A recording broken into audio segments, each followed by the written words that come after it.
Nous souhaitons la bienvenue à Madame Joëlle Coyette-Pernaut. Madame Coyette-Pernaut, vous êtes déléguée radon de l'Office fédéral de la santé publique pour la Suisse romande et aussi professeure à l'Haute École d'ingénierie d'architecture de Fribourg. Merci beaucoup d'être là, Madame Coyette-Pernaut. Merci. Ma première question. Pourquoi le radon est-il si dangereux? Le radon est dangereux parce qu'il s'agit d'un gaz radioactif naturel. C'est un gaz qui est complètement incolore, insipide, inodore, donc nous n'avons pas la possibilité de le détecter par nous-mêmes. Étant donné qu'il est radioactif, il est instable. Il se désintègre et se transforme en d'autres éléments, eux-mêmes radioactifs. Ces éléments radioactifs, issus du radon, de sa désintégration, vont se retrouver en suspension sur les poussières qui se trouvent dans l'air, les aérosols. Nous allons donc respirer ces poussières et ces éléments radioactifs vont entrer dans notre système respiratoire. Leur propre désintégration va irradier nos cellules pulmonaires. Donc, de ce fait-là, le radon est la cause principale après le tabagisme du cancer du poumon.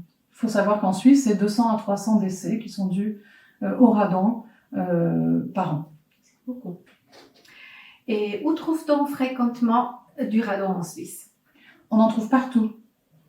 La Suisse est un pays, une région géographiquement impactée par la présence du gaz, que ce soit des massifs alpins riches en roches uranifères, donc qui contiennent de l'uranium, tels que les granites par exemple, jusque dans les confins du Jura karstique, qui présente aussi des caractéristiques favorables à sa présence. Le plateau suisse présente également des poches sédimentaires, des poches de sédiments, qui contiennent eux-mêmes du matériel radioactif, et ce matériel radioactif a la plupart du temps été transporté par les glaciers, et il provient de l'érosion des massifs alpins. Mais pourquoi la population est-elle si peu consciente de ce danger? C'est effectivement assez surprenant. Une récente étude de l'OFSP, l'Office fédéral de la santé publique, parue en 2019, révèle que à peine 55% de la population suisse a déjà entendu parler du radon. Et parmi ceux-ci, 70% ont une certaine relative connaissance du risque associé. La plupart du temps, quand on pose la question du risque, la population va placer le risque associé à la présence de radon bien en deçà des risques associés à l'amiante, au tabac, aux UV, aux rayons UV. Expliquez-moi, comment le radon pénètre-t-il dans ma maison? Alors le radon provient du terrain, on le retrouve dans le sol. Donc comme il provient du terrain, il va s'infiltrer dans le bâtiment par les défauts d'étanchéité qui sont présents sur les surfaces bâties en contact avec le terrain. Par défaut d'étanchéité, il faut comprendre fissures, arrivée de réseaux terrestres, l'arrivée de l'électricité est souvent un gros problème, mais aussi une cave en terrain naturel. De nombreuses maisons contiennent des caves en terrain naturel, donc une entrée très favorable du gaz à l'intérieur. Ça, c'est la source. Il provient du terrain, il va s'infiltrer par ces zones-là. Maintenant, il faut qu'il y ait un mécanisme physique qui l'aide. De lui-même, il n'arrive pas à s'infiltrer dans le bâtiment. Ce mécanisme physique, c'est l'effet de cheminée. Cet effet de cheminée, qui est particulièrement marqué en hiver lorsque l'on chauffe le bâtiment, cet effet de cheminée crée une légère dépression à la base du bâtiment qui va pomper, qui va forcer le passage du gaz du terrain vers l'air intérieur.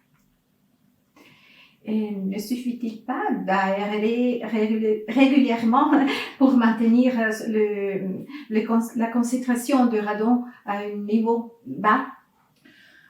Alors, tout va dépendre de la situation, en fait. Si l'on est dans un cas où on a du radon, le simple fait d'aérer par ouverture manuelle des fenêtres ne sera pas suffisant. Ce sera une solution temporaire d'urgence en attendant d'apporter des corrections constructives au bâtiment. Ce qu'il faut savoir, c'est que dans ce cas-là, effectivement, lorsque l'on ferme portes et fenêtres, le gaz va continuer à s'infiltrer et donc à s'accumuler. Et suivant les situations, en quelques heures, on peut avoir retrouvé le niveau avant aération. Maintenant, si je dors mal depuis quelques jours ou depuis quelques temps, on dit, cela peut être dû au radon? Non. Non. Non, le radon est cause du cancer du poumon et c'est le seul effet sur la santé qu'on lui connaisse aujourd'hui. Bien. Supposément maintenant que j'habite au dernier étage d'un immeuble et suis-je en danger?